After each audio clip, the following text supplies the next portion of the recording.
Welcome to Dynamic Discussion Boards. What we're really here to talk about today is ways that we can motivate students in online discussions, but we're actually going to include not just our online students, but thinking about our in-person students as well, and exploring how our discussion boards really are beneficial for all students, and we'll get to that. Just to let you know who's here, Laura and Carrie Ann, we're here together. I'm Laura Thompson, and this is Carrie Ann Sparks. We're your tour guides for this session.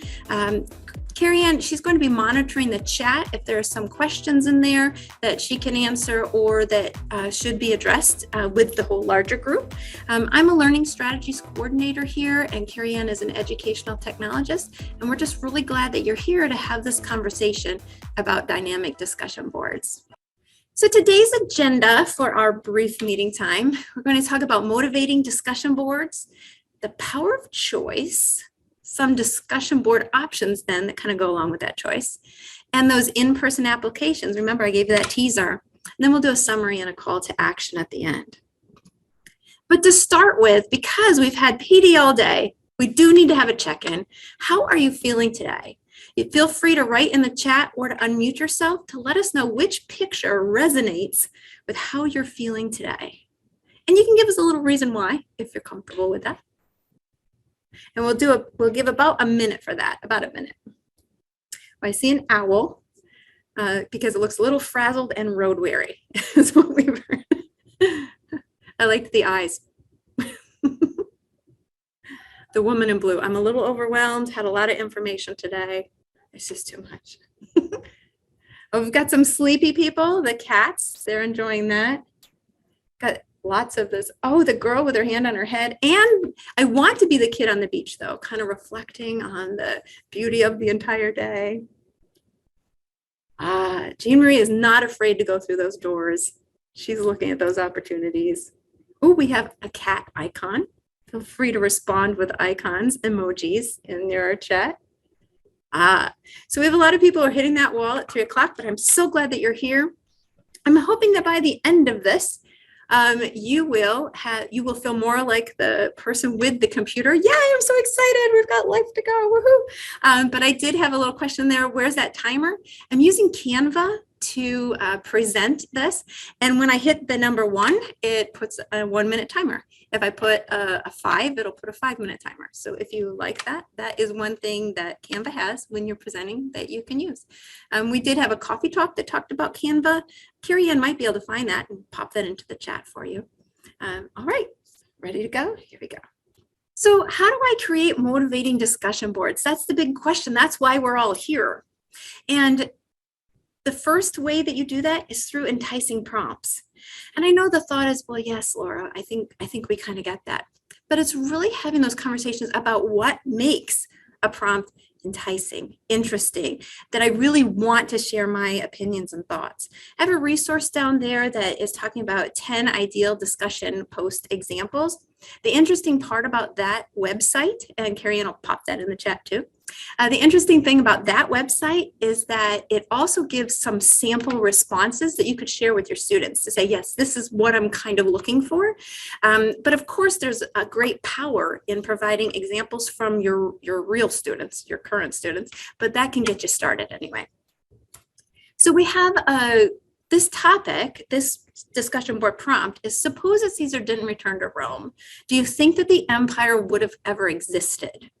The interesting part about that is you're really allowing students to put some of their own thoughts into it.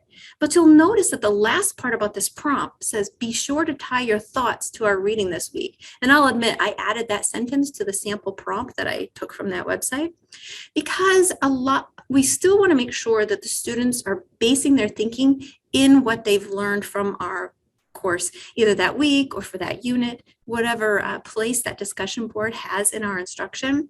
But by allowing students to have kind of that open thinking, we're really bringing into it that desire to have the conversation. Unfortunately, sometimes we start to create discussion prompts as kind of mini papers.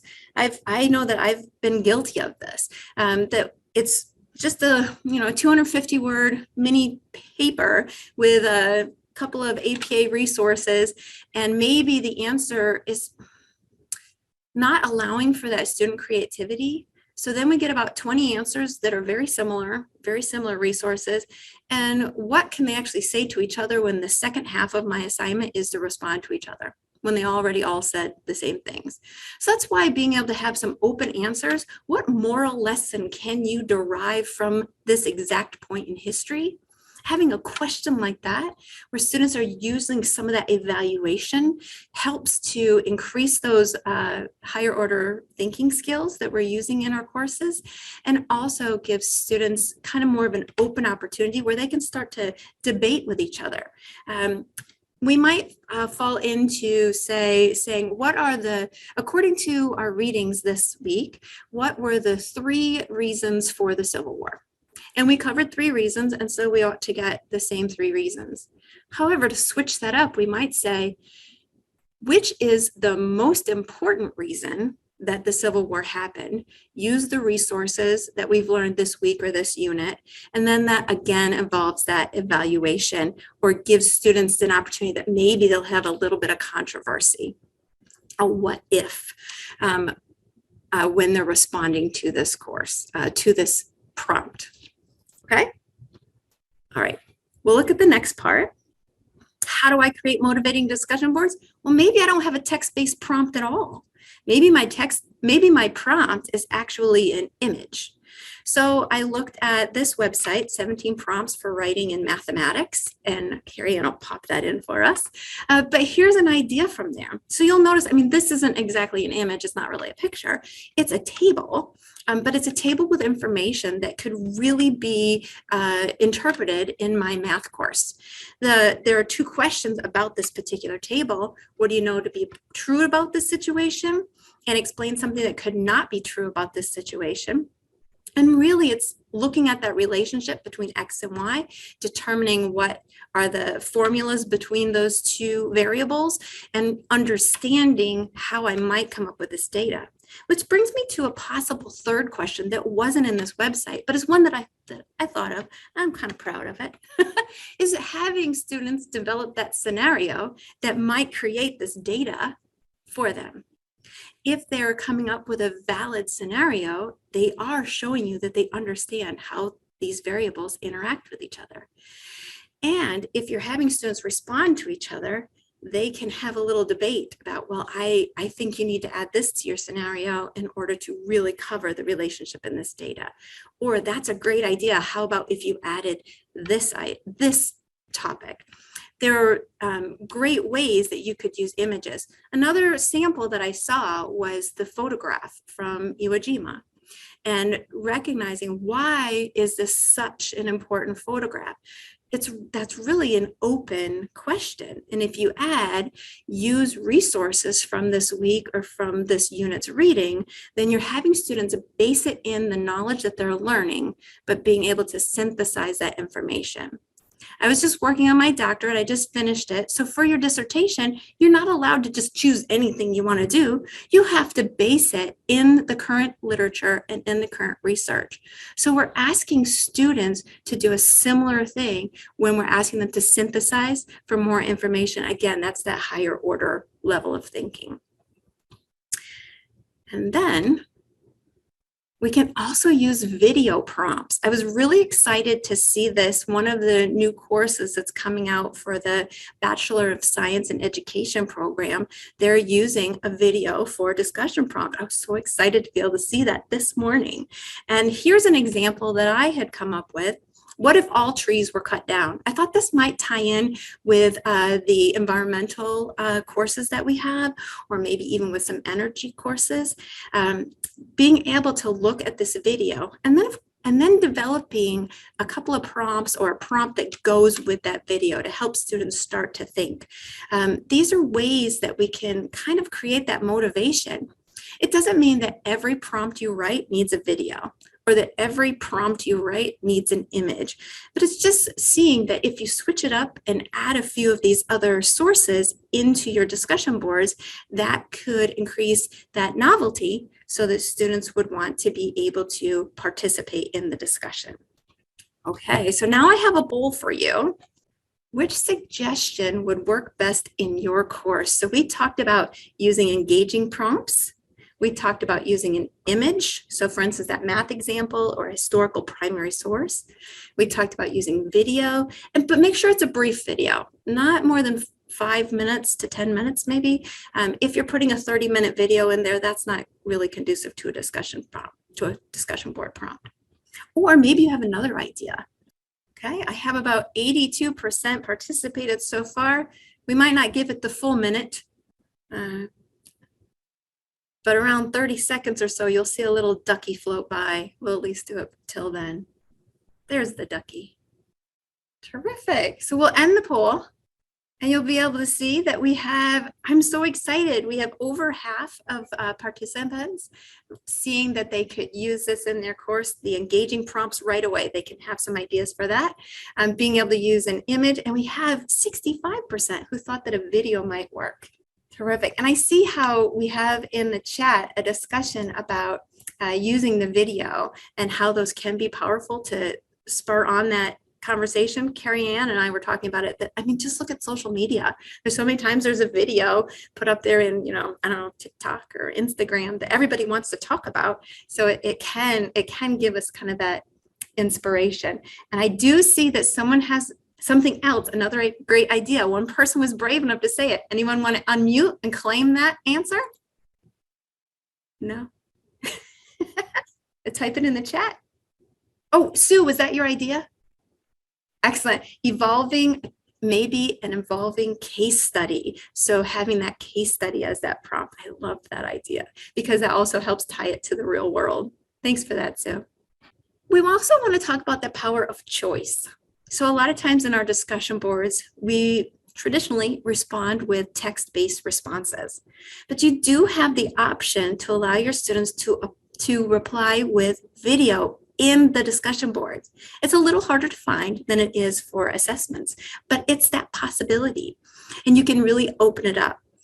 And really just allowing the power of that choice. You still might get a few text, quite a few text responses, but allowing the possibility of that video response also increases the community level within your course because students are able to see each other. And if you provide a few videos in your course as well, that helps them be just a little bit braver to provide their own videos. So I'd like to offer that for food for thought. But if you want to be able to talk about the power of choice for how students can respond in text or in video, you can offer them the option that inside of that text box that they get, there's an insert stuff, that little button there with the 4 symbols on it. And when they click that, they get a menu, and add video note is one of those options. They can add that video note, and I do have to warn you though, the camera, there's no filter, there's no zoom filter. I've got my filter on right now, it's nice, but there isn't one in D2L, and there's no virtual background. But again, if you're offering it as a choice, students can determine if those 2 limitations still work for them within the D2L environment. And I think for some of them, it won't be a problem. And again, being able to just offer that power of choice can encourage students to reply, even if they choose to reply with text. But I would like to talk to you about discussion board choices. There are lots of them out there so that you can do things outside of D2L. And I think we have some familiarity with some of those. But one that I just wanted to point out is Flip. It used to be called Flipgrid. So if you had heard of Flipgrid before, it's actually had a new name change and a couple of color theme changes, but it's mostly the same product. But it's called, you can go to flip.com and you can get there. It is a video-based discussion platform. And in these videos, you as the instructor, you create an account and then you provide a prompt and your students reply to it. I'd like to show you what a video might look like inside of Flip because you'll notice it's much more robust than the D2L video option. For instance, there are filters, there are backgrounds, and there are the opportunity to screen share. There's lots of opportunities within Flip. Let me show you what one of those looks like. All right, this is, by the way, a video that I created that actually teaches you about using Flip.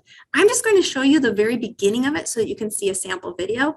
If you want to view it in its entirety, Carrie Ann, it just will be dropping that in there. And that's the how do I use Flip one, Carrie Ann. Okay, here we go. Hi, I want to welcome you to a Flip Beach Party. How much fun would you have being able to create videos like this for your students? Or on the flip side, see what I did there? How would you like to allow your students to be able to create videos in a fun, robust way? Let me tell you just a little bit more about Flip. And what you can see in this video is there's a background, it's a beach. I found this little Poujine little sticker I could put in there. Here's the outline. I added these words. There's lots of things that you can do with this. And I know this really shows you about just kind of the personal fun icebreaker way, but there are academic applications as well. We'll talk about those. Well, actually, I'll show you one here. It is about here. There we go. That's a great pause, isn't it? Academically based. And you see there's several other tools here as well. One that I think that I did want to show you is the board. So for instance, if you put a dot grid up, you can choose if it is half of the screen or a third of the screen or all of the screen. And then when you have the board there, then remember we have the drawing tool. So someone could talk about how they can solve a problem and they can draw. I can see this for maybe certain math reasons. So you can see there's some possible academic applications as well with the tools. And that's one way that you can share, that you can kind of change the background to make it work for you. But just to give you some ideas about how instructors use Flip, right here at Delaware Tech, several instructors use Flip for their introductory discussion boards. They have these opportunities for students, instead of using D2L, they'll use this one because of that robust camera option. And if you want to learn more about Flip, again, there's that video and there's a reference guide that if you prefer kind of flipping through the pages, their virtual pages, you're welcome to consider that. This gives you an idea, though. This is what it could look like in your course. And this invites students to participate for introductions. So using it for kind of your icebreaker. And this is where they get to record those videos. Another thing is you can add interesting prompts into it. And this is where I got this site or the source, create effective discussion prompts. But this one I particularly liked. At the beginning, it talks about watching a video. So I liked that idea for that dynamic motivating factor. And it's also looking at, it also gave some parameters. So sometimes your students need some help knowing what you want them to do. So this can be for your text or your video based. I just put it here. But you'll notice it says in your initial posting, answer the question Dr. McLeod asked on his blog, and that's related to the video that they watched. Provide a thoughtful rationale for your answer. And it reminds them to use information from the textbook, as well as that's where they'll find their examples and non-examples. So it's reminding students, this is how you set the foundation for your answer. What I really like is the next part that talks about responding to two classmates. It doesn't just say reply to two classmates, which I've fallen into that pitfall before. It gives further advice about how you can effectively respond to them. Look for points of common ground or areas in which you differ. So it's really giving them those directions of how you would like them to reply to each other. And that might be different for different discussion boards, whatever your prompt is. Maybe you are pointing them towards a different way to respond to each other. If it's that math example, what's another way that you might solve this problem? Or where do you see in the circumstance of the Bachelor of Science in Education, and they're going to be a math teacher? Where do you see the students might have a misconception in a step in your problem? And their classmates could reply where the misconception could be, and the students could respond to that. So you could use it for icebreakers or for discussion boards. This is how Flip could be used. Let me show you what it looks like when you embed it into your class. So here it is, examples of Flip videos for reading day. This is what it looks like when it's embedded into D2L. And we might need to go ahead and sign in. Apparently it had signed me out earlier, so I'll just sign back in real quick. And then once you're in, you'll be able to see those responses again. And you can see that I said, please introduce yourself in a minute and 30 seconds. You have the ability to set the time limits, 15 seconds to 10 minutes. It says, tell us your name, the position of the college. I can add a little icon here. Students can access this on their phone or their computer. And then you can see I have some samples here. So for instance, here's Pauline's example, and she talks in her example, and Carrie responded to her in text. This is where they get to respond to each other. Then if I look at Carrie Ann's, you can see that Carrie Ann has her response, and then I responded to her with a video. So you have that opportunity. And again, if you want to learn more about this tool, let us know. We will help you out. We also have a Make It Take It where you can schedule time with April and Hillary, and they'll come to you and work on this with you. So real quick, how might you use video options in your discussion boards? I'm going to put a poll up real quick for that. And there we go. How might you use these video options in your discussion boards? And there's a few purposes. You might want to do it for community. You're allowing that choice, capturing all of your student voices, and we'll just capture that real quick. Icebreakers, assignments, or maybe you have another idea. The idea behind these discussion boards also is sharing with your students your purpose for the discussion boards. Sometimes students say, do we have to do these? But if they're engaging, if they're enticing, and you share your purpose, this is so we can develop our community. This is so we can reach higher order thinking. This is so that we can engage with each other. Then that helps students recognize why they should participate. All right, we'll end this poll real quickly. And let's see, so far with our responses, we were pretty well based in community choice. We had a bunch of student voices. Wow. We had people who were choosing a lot of those options. So glad to see that. Okay. And the final thing I wanted to make sure that we talked about was being able to do those in-person applications. Because sometimes we say, well, I meet with my students in person. I don't need discussion boards. But consider your students who don't talk in your course, whether they're shy or they might be needing some time to develop their thinking. They just want to formulate their thoughts. And by the time they do, the class has moved on to the next topic. Or maybe they're language learners and they really need that time to figure out, how do I say this in English effectively? Allowing for those asynchronous discussion boards to enhance what you're doing in your class gives those students an opportunity for their voice to be heard. We talked about that motivation. If you're allowing that choice, they can respond with video. They can respond in text. They have those opportunities, or with the Flip as a possibility, or Padlet is another one. And we do have a reference guide for Padlet, and Carrie Ann will drop that in there too. Padlet is a little board. It's more text-based, but you can add images and video to that. And it's also that opportunity to continue the conversation. You might have this awesome conversation in your class, right? We're having such a great time talking to each other, and all of a sudden, class ends, or we have to move on to the next thing so I can give them all of their instructions for the assignment.